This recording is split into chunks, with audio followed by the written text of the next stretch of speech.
আমাকে ব্যবসায়ীটা আমরা করতেই হইব, এছাড়া আমাকে আর পথ নেই।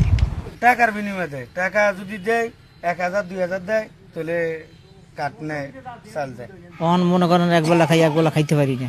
বাজার হাটে মানুষের যে টাকা আছে চা পানি খায়, আমরা খাইতে পারি না। তো আমাকে ওই যে 8 হদায় যে রোজার মাস, আমরা হয়তো একটা ভালো জিনিস কিনে খাবো, খাইতে পারি না। আমাকে ইনকাম হইলো নদীত, ইনকাম বন্ধ থাকলে, যেই কোনো মানুষের ইনকাম বন্ধ থাকলে মানুষ চলে কি দিয়ে।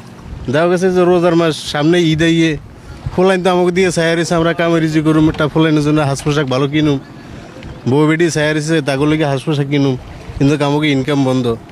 বা এই যে 8 হদা রোজার ইফতারি কত ইত্যাদি জিনিস আমরা খাওয়ার জন্য কিন্তু খাইতারি না, কামাই রুজি নাই।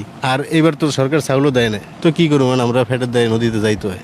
এলা প্রশাসন আমাকে ধরে না, ফিডক মারুক কাটুক যাই করুক, আমাকে ব্যবসায়ীটা আমরা করতেই হইব, এছাড়া আমাকে আর পথ নেই। যে এরা মেম্বার চেয়ারম্যান এগোর কাছে নাম আইয়ে চাল আইয়ে, আর আমাকে কাছে তো আর নাম হয় না, চাইল হয় না। আমার কাঠ তো আমার ঘরে বেরিয়েছে, মেম্বার চেয়ারম্যানে আমার কাঠ নেও না, চাইলেও দেন।